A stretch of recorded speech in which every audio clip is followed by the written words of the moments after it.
ಸ್ನೇಹಿತರೆ, ಮೀಡಿಯಾ ಮಾಸ್ಟರ್ಸ್ಗೆ ಸ್ವಾಗತ ಸುಸ್ವಾಗತ. ಗೆಳೆಯರೆ, ಸ್ವಾವಲಂಬಿ ಭಾರತ ನಿರ್ಮಾಣಕ್ಕೆ ಕೇಂದ್ರದ ಸಂಕಲ್ಪ. ಇದಕ್ಕಾಗಿ 20 ಲಕ್ಷ ಕೋಟಿ ರೂಪಾಯಿಗಳನ್ನು ಘೋಷಿಸಿದ್ದ ಪ್ರಧಾನಿ ಮೋದಿ ಅದು ಹೇಗೆ ಹಂಚಿಕೆಯಾಗಲಿದೆ ಅನ್ನೋದನ್ನ ಹಣಕಾಸು ಸಚಿವರು ವಿವರಿಸುತ್ತಾರೆ ಅಂತ ಹೇಳಿದ್ರು. ಅದರಂತೆ ಕೇಂದ್ರದ ಹಣಕಾಸು ಸಚಿವೆ ನಿರ್ಮಲಾ ಸೀತಾರಾಮನ್ ಮುಂದಿನ ಯೋಜನೆಗಳನ್ನು ಘೋಷಿಸಿದ್ದಾರೆ. ದೇಶದ ಜನರಿಗೆ ಭರ್ಜರಿ ಗಿಫ್ಟ್ಗಳನ್ನು ಕೊಟ್ಟಿದ್ದಾರೆ. ಹಾಗಾದ್ರೆ ಸಚಿವರು ಹೇಳಿದ್ದೇನು, ಯಾವೆಲ್ಲ ವಲಯಗಳು ಸ್ವಾವಲಂಬನೆಯ ವ್ಯಾಪ್ತಿಗೆ ಬರಲಿವೆ ಅನ್ನೋದನ್ನ ಸ್ವಲ್ಪ ನೋಡೋಣ ಬನ್ನಿ.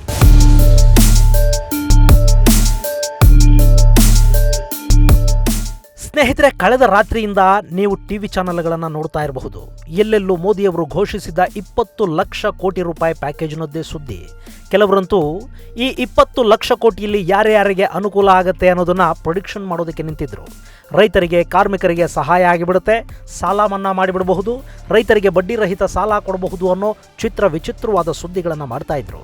ಆದರೆ 4 ಗಂಟೆಗೆ ಹಾಜರಾದ ನಿರ್ಮಲಾ ಸೀತಾರಾಮನ್ ಮಾಡಿದ್ದು ವಿಶ್ಲೇಷಕರಿಗೆ, ಚಾನೆಲ್ಗಳ ಭವಿಷ್ಯಕಾರರಿಗೆ ಊಹೆ ಮಾಡೋದಕ್ಕೆ ಕೂಡ ಸಾಧ್ಯವಾಗದ ಘೋಷಣೆಗಳನ್ನು. ಹೀಗಾಗಿ ನಮ್ಮ ಟಿವಿ ಚಾನೆಲ್ಗಳ ಕಥೆ ಕೂಸು ಹುಟ್ಟೋದಕ್ಕೆ ಮುಂಚೆನೆ ಕುಲಾವಿ ಹೊಲಿಸಿದ್ರು ಅನ್ನೋ ಹಾಗಾಗಿದ್ದು ಖಂಡಿತ ಸುಳ್ಳಲ್ಲ.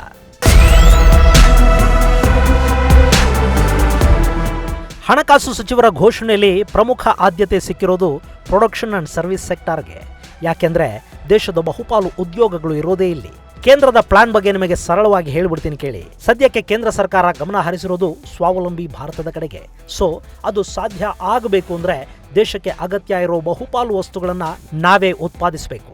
ಅಷ್ಟೇ ಅಲ್ಲದೆ ನಮ್ಮ ಉತ್ಪನ್ನಗಳು ಅಂತಾರಾಷ್ಟ್ರೀಯ ಮಾರುಕಟ್ಟೆಯಲ್ಲಿ ಕೂಡ ಪಾಲು ಪಡಿಬೇಕು. ಹೀಗಾಗಬೇಕು ಅಂದ್ರೆ ಗುಡಿ ಕೈಗಾರಿಕೆಗಳಿಂದ ಹಿಡಿದು ಸಣ್ಣ ಹಾಗೂ ಮಧ್ಯಮ ಕೈಗಾರಿಕೆಗಳವರೆಗೆ ಎಲ್ಲವೂ ಸದೃಢವಾಗಬೇಕು. ಇದೊಂದು ರೀತಿ 60ರ ದಶಕದಲ್ಲಿ ನಡೀತಲ್ಲ ಕೈಗಾರಿಕಾ ಕ್ರಾಂತಿ, ಅದರ ಅಡ್ವಾನ್ಸ್ಡ್ ವರ್ಷನ್.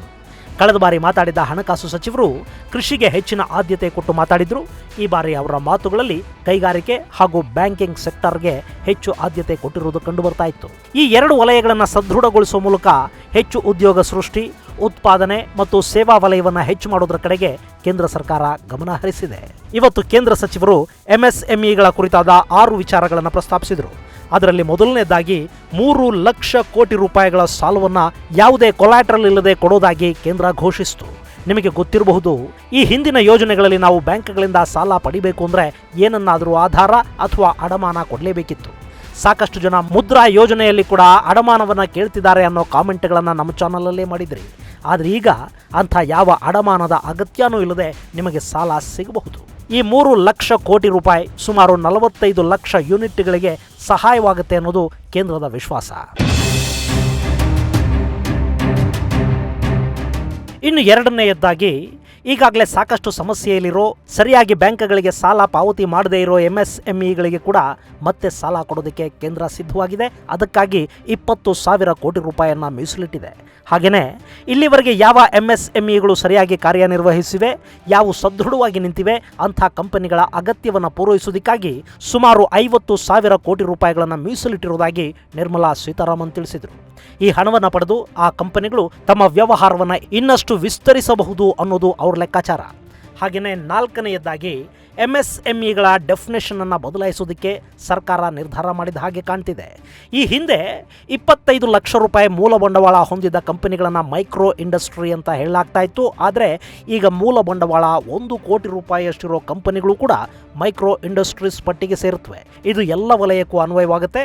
ಸೇವಾ ವಲಯವನ್ನು ಕೂಡ ಇದರಲ್ಲಿ ಇನ್ಕ್ಲೂಡ್ ಮಾಡಲಾಗಿದೆ. ಹಾಗೆಯೇ 5ನೆಯದಾಗಿ ಟೆಂಡರ್ ವ್ಯವಸ್ಥೆಯಲ್ಲಿ ಭಾರತೀಯ ಕಂಪನಿಗಳಿಗೆ ಆದ್ಯತೆ. ಇನ್ನು ಮುಂದೆ 200 ಕೋಟಿ ರೂಪಾಯಿವರೆಗಿನ ಟೆಂಡರ್ಗಳನ್ನು ಗ್ಲೋಬಲ್ ಟೆಂಡರ್ ವ್ಯಾಪ್ತಿಯಿಂದ ಹೊರಗಿಟ್ಟು ಸ್ವದೇಶಿ ಕಂಪನಿಗಳಿಗೆ ಕೊಡಲಾಗುತ್ತೆ. ಇದು ಸ್ವದೇಶಿ ಹೂಡಿಕೆದಾರರನ್ನು ಉತ್ತೇಜಿಸುವ ಪ್ರಯತ್ನ. ಇದರ ಜೊತೆಗೆ MSMEಗಳ ವ್ಯಾಪಾರ ವ್ಯವಹಾರ ವೃದ್ಧಿಗೆ ಮಾರ್ಕೆಟ್ ಫೆಸಿಲಿಟಿ ಕೊಡೋದಕ್ಕೆ ಕೂಡ ಕೇಂದ್ರ ನಿರ್ಧಾರ ಮಾಡಿದೆ. ಹೀಗೆ 6 ಅಂಶಗಳ ಕಾರ್ಯಕ್ರಮಗಳನ್ನು MSMEಗಳಿಗೆ ಅನ್ವಯವಾಗುವ ಹಾಗೆ ಸಿದ್ಧ ಮಾಡಲಾಗಿದೆ.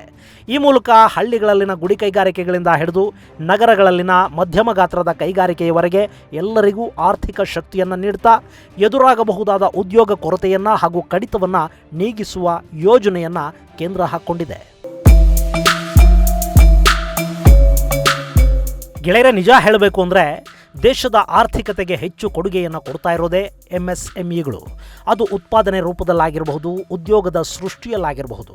ಹಾಗೆಯೇ ಕೇಂದ್ರ ಈ ಬಾರಿ ಉದ್ಯೋಗದಾತರನ್ನು ಸದೃಢಗೊಳಿಸಿ ಉದ್ಯೋಗಿಗಳಿಗೆ ತೊಂದರೆ ಆಗದ ಹಾಗೆ ಮಾಡೋದಕ್ಕೆ ಹೊರಟಿದೆ. ಇದನ್ನು ಹೊರತುಪಡಿಸಿ PF ಹಣವನ್ನು ಕಟ್ಟೋ ವಿಚಾರದಲ್ಲಿ ಈಗಾಗಲೇ 3 ತಿಂಗಳ ಹಣವನ್ನು ಕೇಂದ್ರ ಭರಿಸುವುದಾಗಿ ಹೇಳಿತ್ತು. ಅದನ್ನು ಇನ್ನೂ 3 ತಿಂಗಳು ಮುಂದುವರಿಸುವುದಾಗಿ ಸಚಿವರು ತಿಳಿಸಿದ್ದಾರೆ. ಇದರಿಂದ ಉದ್ಯೋಗದಾತರಿಗೆ ಹೊರೆ ಕಡಿಮೆ ಆದರೆ ಉದ್ಯೋಗಿಗಳಿಗೆ 12% ಹೆಚ್ಚು ಹಣ ಟೇಕ್ ಹೋಮ್ ಸ್ಯಾಲರಿಯಾಗಿ ಸಿಗುತ್ತೆ. ಇದರಿಂದ ಸುಮಾರು 72.5 ಲಕ್ಷ ಕಾರ್ಮಿಕರು ಲಾಭ ಪಡಿತಾರೆ. ಅಲ್ಲದೆ 15,000 ಮೇಲಿರುವ PF ಹಣವನ್ನು ಕಟ್ಟುವಿಕೆಯಲ್ಲಿ 12%ನಿಂದ 10%ಗೆ ಇಳಿಕೆ ಮಾಡಲಾಗಿದೆ. ಹೀಗಾಗಿ ಕಂಪನಿಗಳಿಗೆ 2%ನಷ್ಟು ಹಣ ಉಳಿತಾಯ ಆಗುತ್ತೆ. ಇದು ಕೇವಲ ಪ್ರೈವೇಟ್ ಸೆಕ್ಟರ್ಗೆ ಮಾತ್ರ. ಸರ್ಕಾರಿ ಕಂಪನಿಗಳಲ್ಲಿ ಸರ್ಕಾರವೇ 12% ಹಣವನ್ನು PF ಖಾತೆಗೆ ವರ್ಗಾಯಿಸುತ್ತೆ.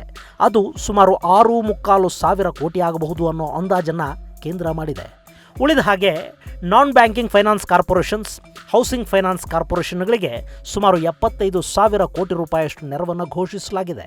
ಹಾಗೆಯೇ ದೇಶದಲ್ಲಿರೋ ವಿವಿಧ ವಿದ್ಯುತ್ ಶಕ್ತಿ ಕಂಪನಿಗಳ ನೆರವಿಗೆ ಒಟ್ಟು 90,000 ಕೋಟಿ ರೂಪಾಯಿ ಹಣವನ್ನು ಮೀಸಲಾಗಿರಿಸಲಾಗಿದ್ದು, ಗ್ರಾಹಕರು ಬಿಲ್ ಕಟ್ಟದೇ ಇದ್ದರೂ ವಿದ್ಯುತ್ ಉತ್ಪಾದನೆ ಮತ್ತು ಸರಬರಾಜಿಗೆ ಯಾವುದೇ ತೊಂದರೆ ಆಗಬಾರದು ಅನ್ನೋ ನಿಟ್ಟಲ್ಲಿ ಈ ಕ್ರಮವನ್ನು ಕೈಗೊಳ್ಳಲಾಗಿದೆ. ಇನ್ನು ರೈಲು, ರಸ್ತೆ ಹಾಗೂ ಸರ್ಕಾರದ ವಿವಿಧ ಕಾಮಗಾರಿಗಳನ್ನು ಮಾಡ್ತಿರೋ ಕಂಪನಿಗಳು ಹಾಗೂ ಕಾಂಟ್ರಾಕ್ಟರ್ಗಳ ಬೆಂಬಲಕ್ಕೆ ಕೇಂದ್ರ ನಿಂತಿದ್ದು, ಎಲ್ಲ ಕೆಲಸಗಳನ್ನು ಕೂಡ ಫೈನ್ ಇಲ್ಲದೆ 6 ತಿಂಗಳುಗಳ ಕಾಲ ಮುಂದೂಡೋದಕ್ಕೆ ಅವಕಾಶ ಮಾಡಿಕೊಡಲಾಗಿದೆ. ಹೀಗಾಗಿ ಗುತ್ತಿಗೆದಾರರು ಸ್ವಲ್ಪ ನಿಟ್ಟುಸಿರು ಬಿಡೋ ಹಾಗಾಗಿದೆ. ಎಲ್ಲ ಕೆಲಸಗಾರರು ಊರು ಸೇರಿರೋದ್ರಿಂದ ನಿಗದಿತ ಅವಧಿಯಲ್ಲಿ ಕಾಮಗಾರಿಗಳನ್ನು ಪೂರ್ಣಗೊಳಿಸೋ ಬಗ್ಗೆ ಗುತ್ತಿಗೆದಾರರು ಹೆದರಿದ್ರು. ಅವರಿಗೂ ಕೂಡ ಕೇಂದ್ರ ಬಿಗ್ ರಿಲೀಫ್ ಕೊಟ್ಟಿದೆ. ಇನ್ನು ಕೊನೆಯದಾಗಿ TDS ಮತ್ತು TCSಗಳಲ್ಲಿ 25% ಕಡಿತ ಮಾಡೋದ್ರ ಮೂಲಕ ತೆರಿಗೆ ಕಟ್ಟುವ ನೌಕರ ವರ್ಗಕ್ಕೆ ಅದರ ಫಲ ಸಿಗೋ ಹಾಗೆ ಸರ್ಕಾರ ಗಮನ ಹರಿಸಿದೆ.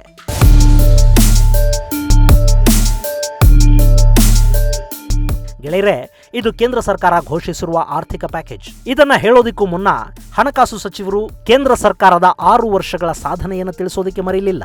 ಹಾಗೆಯೇ ಆತ್ಮನಿರ್ಭರ ಅನ್ನೋ ಪದ ಸಾಕಷ್ಟು ಜನರಿಗೆ ಕನ್ಫ್ಯೂಸ್ ಆಗಿದ್ದರಿಂದ ದಕ್ಷಿಣದ 4 ರಾಜ್ಯಗಳ ಭಾಷೆಯಲ್ಲಿ ಅದರ ಅನುವಾದವನ್ನು ಕೂಡ ಮಾಡಿದರು.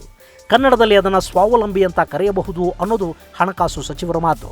ನಾವು ನಿನ್ನೆ ಮೋದಿಯವರ ಪ್ಯಾಕೇಜ್ ಬಗ್ಗೆ ಹೇಳುವಾಗಲೇ ಅದನ್ನು ಸ್ವಾವಲಂಬಿ ಭಾರತ ಅಂತ ಹೇಳಿದ್ವಿ. ಸ್ನೇಹಿತರೆ, ಒಟ್ಟಲ್ಲಿ ಭಾರತ ಸರ್ಕಾರ ಒಂದು ಗುರಿಯನ್ನು ಇಟ್ಕೊಂಡು ಈ ಯೋಜನೆಯನ್ನು ರೂಪಿಸಿದೆ. ಯಾವುದೇ ಯೋಜನೆಯಲ್ಲೂ ಒಂದಷ್ಟು ಸಮಸ್ಯೆಗಳು ಸಹಜವಾಗೇ ಇದ್ದೇ ಇರುತ್ತವೆ, ಇಲ್ಲಿ ಕೂಡ ಇರಬಹುದು. ಸಾಫ್ಟ್ ಲೋನ್ ಸಿಗುತ್ತೆ ಅಂದ್ಕೊಂಡಿದ್ದ ಉದ್ಯಮಗಳಿಗೆ ಸ್ವಲ್ಪ ನಿರಾಸೆಯಾಗಿರೋದು ಸಹಜ. ಇನ್ನು MSMEಗಳ ಸ್ಲ್ಯಾಬ್ ಬದಲಾಯಿಸಿರೋದ್ರಿಂದ ಚಿಕ್ಕ ಉದ್ಯಮಿಗಳಿಗೆ ಅನ್ಯಾಯವಾಗುತ್ತೆ ಅನ್ನೋ ಆತಂಕ ಕೂಡ ಕೆಲವರನ್ನ ಕಾಡ್ತಾ ಇದೆ. ಎಲ್ಲ ಒಂದೇ ಸರಿ ಹೋಗಿಬಿಡೋದಿಲ್ಲ. ಒಂದಷ್ಟು ಅಸಮಾಧಾನಗಳು, ಸಮಸ್ಯೆಗಳು ಇವೆಲ್ಲ ಸಹಜಾನೇ. ಹಾಗೆಯೇ ಈ ಬಗ್ಗೆ ನಿಮ್ಮ ಅನಿಸಿಕೆ, ಅಭಿಪ್ರಾಯಗಳನ್ನು ಕಾಮೆಂಟ್ ಬಾಕ್ಸಲ್ಲಿ ದಾಖಲಿಸಿ. ಅದಕ್ಕೆ ಒಳ್ಳೆ ಭಾಷೆ ಬಳಸಿ. ನಿಮ್ಮ ಐಡಿಯಾಗಳು ಏನು ಮಾಡಿದ್ರೆ ಇನ್ನೂ ಚೆನ್ನಾಗಿರ್ತಿತ್ತು ಅಂತ ನಿಮಗನ್ಸುತ್ತೆ, ಇದೆಲ್ಲ ಬೇರೆಯವರಿಗೆ ಕೂಡ ಗೊತ್ತಾಗಲಿ. ಅದು ಬಿಟ್ಟು ಯಾರನ್ನೋ ಭಕ್ತ ಅಂತ ಮತ್ತಿನ್ಯಾರನ್ನೋ ಗುಲಾಮ ಅಂತ ಬೈಕೊಳ್ತಾ ಟೈಮ್ ವೇಸ್ಟ್ ಮಾಡ್ಕೊಳ್ಳೋದು ಬೇಡ. ಅಂಥ ಕಾಮೆಂಟ್ಗಳಿಂದ ಯಾರಿಗೂ ಉಪಯೋಗನೂ ಇಲ್ಲ. ಅದು ನಿಮ್ಮ ಬುದ್ಧಿವಂತಿಕೆಯನ್ನು, ಜ್ಞಾನವನ್ನು, ಸಂಸ್ಕಾರವನ್ನು ಪ್ರದರ್ಶಿಸೋದೂ ಇಲ್ಲ. ಇದು ನಾವೀಗ ನಮ್ಮ ಜೀವನಗಳನ್ನು ಮತ್ತೆ ಕಟ್ಕೋಬೇಕಾದ ಸಂದರ್ಭ. ಸರ್ಕಾರದ ಕ್ರಮ ಸರಿ ಇದ್ದರೆ ಅದನ್ನು ಬೆಂಬಲಿಸೋಣ, ಅದರಲ್ಲಿ ಹುಳುಕಿದ್ರೆ ಅದನ್ನು ಕೂಡ ಎತ್ತಿ ತೋರಿಸೋಣ. ನಿಮ್ಮ ಕಾಮೆಂಟ್ಗಳ ಆಧಾರದ ಮೇಲೆ ಮುಂದಿನ ದಿನಗಳಲ್ಲಿ ಈ ಆರ್ಥಿಕ ಪ್ಯಾಕೇಜ್ ಮೇಲೆ ಮತ್ತೊಂದು ವಿಡಿಯೋ ಮಾಡೋಣ. ಅಲ್ಲಿ ಸರಿ ತಪ್ಪುಗಳನ್ನು ಹುಡುಕೋ ಪ್ರಯತ್ನನೂ ಮಾಡೋಣ.